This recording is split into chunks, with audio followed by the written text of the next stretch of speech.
Welcome back for episode 30 of Teachers in Transition, the podcast and the YouTube channel.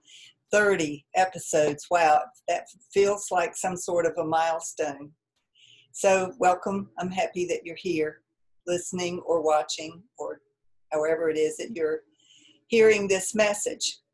Today I want to talk a little bit about career transition and what stops people when they are miserable in their current job or career. What stops them from doing something about it? I've heard all sorts of reasons and rationales and excuses, frankly, and I'd like to share some of them with you today to see perhaps if you're on the fence about wanting to make a career transition or a job change and you're not doing anything about it right now, perhaps one of these reasons, rationales, excuses will resonate for you. And perhaps I can help you to make a decision one way or the other. For example, most people will start out not really having a full-fledged desire to make a change. They just have this sort of twinge of, oh gosh, I don't love this job the way I thought I would, or I don't love it the way I used to, or I think I may have made the wrong career choice. Or in the case of my teacher peeps, they haven't changed, but the career has, the profession has, frankly. Teachers are being treated less and less like they are professionals and more like they are just replaceable widgets. Capable of reading a script and keeping their class under control. If they can't do that, then they're moved out and replaced with someone else. And frankly, and this isn't an indictment of anybody in particular, what I'm hearing is that classes are larger and harder to control, manage. It's not even about control, it's about classroom management issues. Because frankly, we are stuffing too many kids in a classroom and expecting teachers to do miracles. And miracles often don't happen. They sometimes do. I mean, we hear the occasional miracle story. But the fact of the matter is that teachers aren't being offered the resources, the support, and they're not being set up to succeed. Instead, many of them are being set up instead to fail. So the profession is letting them down, and it's beginning to wear on them. I read recently that burnout may not be so much burnt out as build up, which means more and more things are placed on your list of responsibilities. You're asked to do more, more and more, and it's less and less manageable. And so while you begin to feel like maybe you're burning out, perhaps it would be possible just to delegate some of that work or to decide which work has to be done and which work can be delayed or avoided, and perhaps help to avoid the burnout.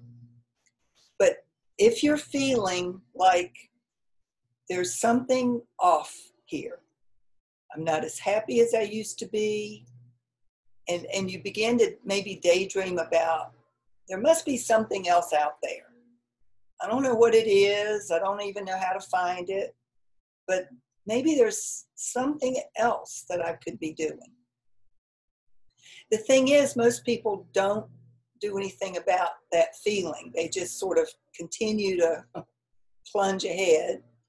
They're hunkered down, trying to get through the week. They're too tired on the weekend to even think about it, frankly. And so week after week, month after month, year after year goes by, and you don't take charge of your own life. You just continue to do something that doesn't feel 100% good for you, but isn't making you so miserable that you're sick yet. The key word there being yet, because sometimes people come to me and it's already beyond the point of them being sick. They've come down with some particular illness that's definitely stress related. Sometimes it's anxiety, depression. It might be something like fibromyalgia or even lupus, some autoimmune disorder, arthritic. Rheumatoid arthritis can be aggravated by stress. That can be flares can be caused by stressful events. Diabetes can be aggravated by stress. High blood pressure. The list goes on. Gastrointestinal issues. And when you've waited to that point, it becomes even more urgent that you find something to do differently, and yet you don't really feel like looking, and you don't have the energy to look for something new. So I recommend that you be proactive, and that if you are beginning to experience that feeling of, gosh, this just isn't what I thought it was going to be, it's not what I want anymore. Maybe it was okay in the beginning, but it's less and less okay with each passing week, month, and year, then it's time to do something about it. And what I hear people say is, I don't know what's out there. Even if I did, I don't know how to start a job search. I don't know where to begin, other than I think I need a resume. The problem with a resume based on the work you've done in the past is that it's a chronological listing of work history and duties and responsibilities, probably related to your previous job. And if you're wanting to make a complete break and change in your career, you don't have anything to support your viability as a candidate for the new job that you want if you're approaching your resume in the wrong way. You don't know how to build a stellar LinkedIn profile. You may have started an account, but you haven't done anything with it really. You don't really know how to write a cover letter. You don't even understand what the applicant tracking system is or what it does. You don't know that you can use other social media platforms to help you find potential jobs out there. You're not aware that hiring managers are looking at your social media platform, Facebook, Twitter, Pinterest, and other places to see who you really are. What kind of persona do you demonstrate for your family and friends? Do you have strong religious or political opinions that might rub people the wrong way in their workplace? These are all things that new job seekers aren't really aware of and don't even know are potential landmines that can blow up even the best intentioned job search. So they don't know where to start. They don't know how to start.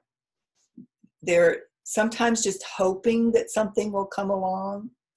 Perhaps you're hoping that someone will see what you have to offer and tap you, offer you a promotion, offer you an opportunity to break free of what you're doing now. You're just kind of waiting like Cinderella, waiting for the prince to come and rescue you. That's not likely to happen. Frankly, if you're not actively involved in your own job search, it's unlikely that the job fairy will come knocking at your door to ask you, would you like a new career? So you have to put some skin in the game. You have to be willing to do something of your own accord. Else those opportunities don't often just land in your lap. I mean, you may hear the occasional story of that happening, but it doesn't often happen.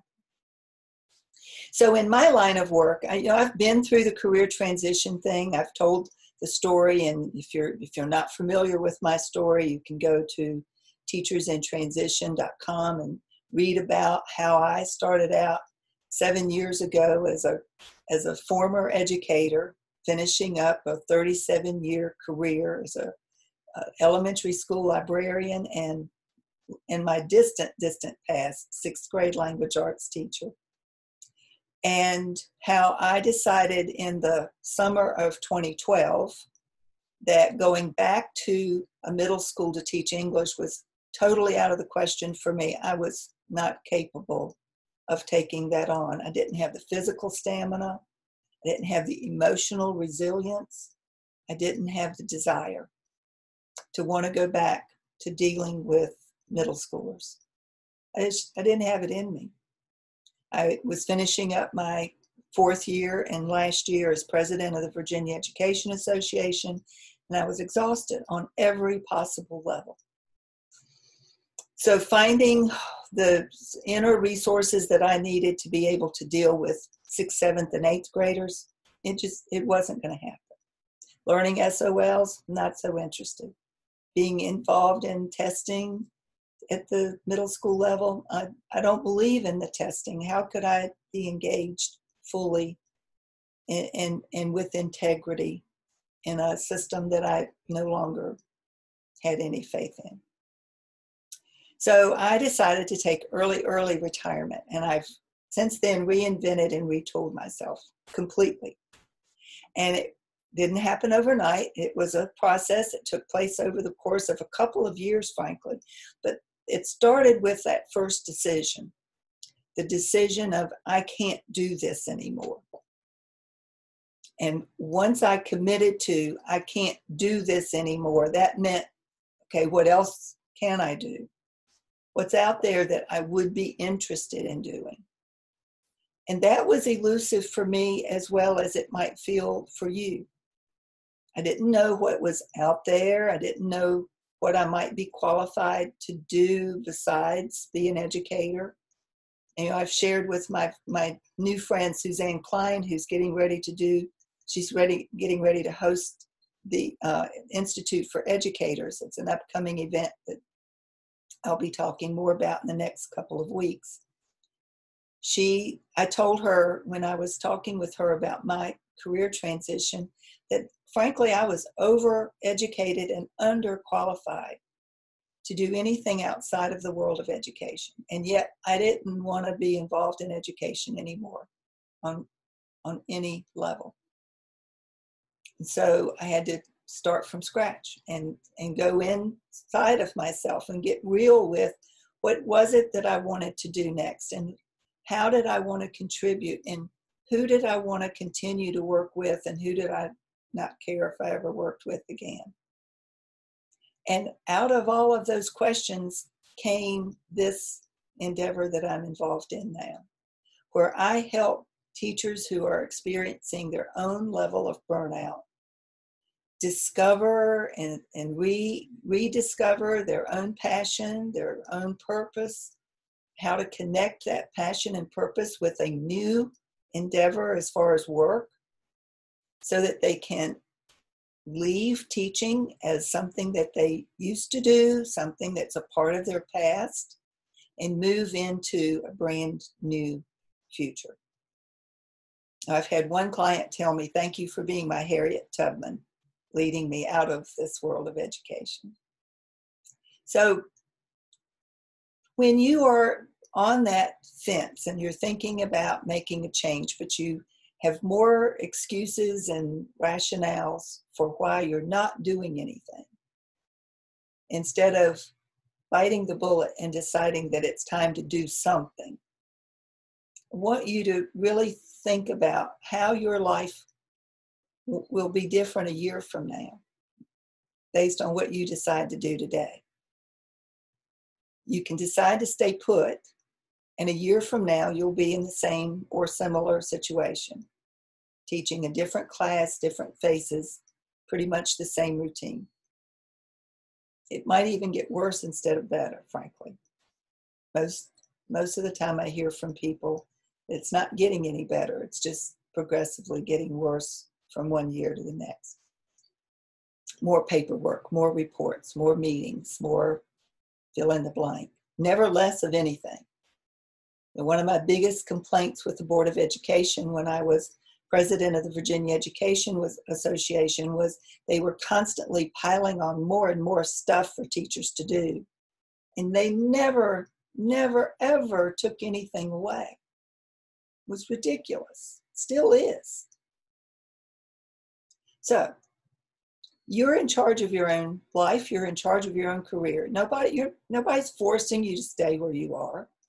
If you're not happy, that's on you, frankly. And I don't mean to sound harsh about it. I'm just being real. I'm being frank. If you are unhappy in your job right now, it's because you've chosen to stay in an unhappy situation. Other people make the change all the time. Look around you. People who were there last year, no longer there. They've moved on. They found something else to do. Why not you? Because you didn't do anything to help move yourself in that direction. You're waiting for the job fairy. You're waiting for the proverbial prince to come along and tap you and say, hey, I think you'd be a great fit for this job. It just doesn't happen that way. Now, there are people who are found passively through LinkedIn, but only after they've set themselves up for success on LinkedIn by promoting the achievements and the activities that they're involved in that make them look like a viable candidate for a job that a recruiter is looking to fill. So that can happen, but you're not intentionally setting up your LinkedIn profile if you haven't decided that that's something that needs to be done. You can waste all kinds of time sending out resumes. I've heard people tell me this. I sent out 100 resumes. I haven't even gotten a single interview. Well, it's because your resume isn't the right fit for the job that you're applying for. You need to work on the resume. Sometimes people get the interviews. They actually do manage to get invited for the interview, and then they never hear anything. It's because you're not talking about yourself in the right way. You need some interview coaching. You need to be prepared for the kinds of questions that they're going to ask you. And frankly, too many people avoid or don't understand the need to research the company that they're going in to interview with, so that they go in blind. They go in thinking that all they need to do is talk about themselves. No, you need to be able to ask questions about the company at the end. The most important part of any interview are the questions you ask at the end. Did you know that? Maybe you didn't. Now you do. The most important part of any interview, not so much the questions that they ask you. The most important part of the interview is the questions you ask them, based on research that you've done about what it is that they do, what program or product do they offer, what are some of the challenges that they're facing, what is a major promotion that they've got coming up, and how could you fit yourself into that? What are some trends that you've recognized in that industry that you'd like to be a part of? If you don't prepare those questions before you go in for your interview, you're blowing a huge opportunity, and many people don't know that they're even supposed to do that.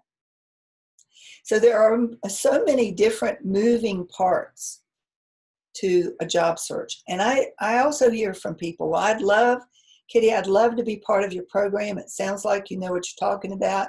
And one of these days I plan to sign up, but right now I don't have the money and I don't have the time. Or I have the money, but I don't have the time. Or I have the time, but I don't have the money.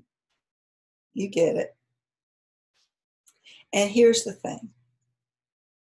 Until you're in enough pain, you probably won't ever have enough money. There's always something else you can be spending your money on.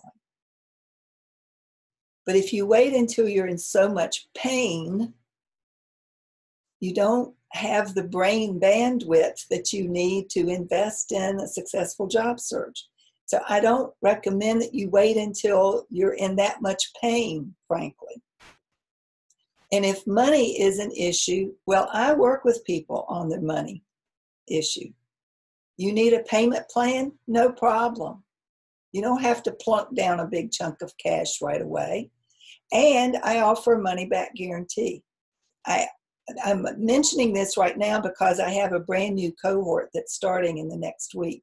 So if you think you might be interested in making a change and you've been on the fence about signing up for my program or any program, maybe you're not convinced that it will help you to find what it is that you're looking for. Well, if there's a 60-day money back guarantee, what have you got to lose? And if there's a money problem, lack of money issue, if there's a payment plan, what have you got to lose?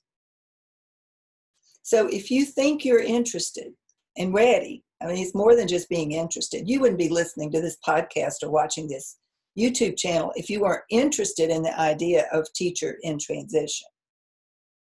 You're listening either because you're a stressed out teacher and you're looking for some help with your stress, or you're listening because you have an interest in becoming a teacher in transition to a new, more successful, happier career. So if you're ready, let's get started now. Do for yourself today what your future self will thank you for. And if you want to be in a different place a year from now, you need to start taking action today, now. Because this is a process. You will not be able to flip a switch and decide, oh, I want a new job. Boom. You have a new job. It doesn't work that way. If you're still on the fence and want to know more about the program that I offer, please do feel free to check out my website and check out the page called Jumpstart Your Job Search Program. That's where all of the benefits, all of the features of the program are listed. Ignore the prices at the bottom of the page because I am offering a fall special.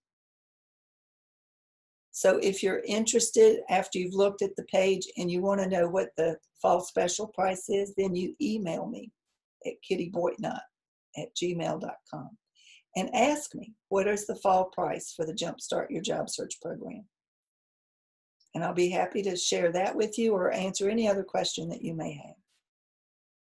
Do for yourself today what it is that your future self will thank you for. And that's it for today. Have a great week. See you next week.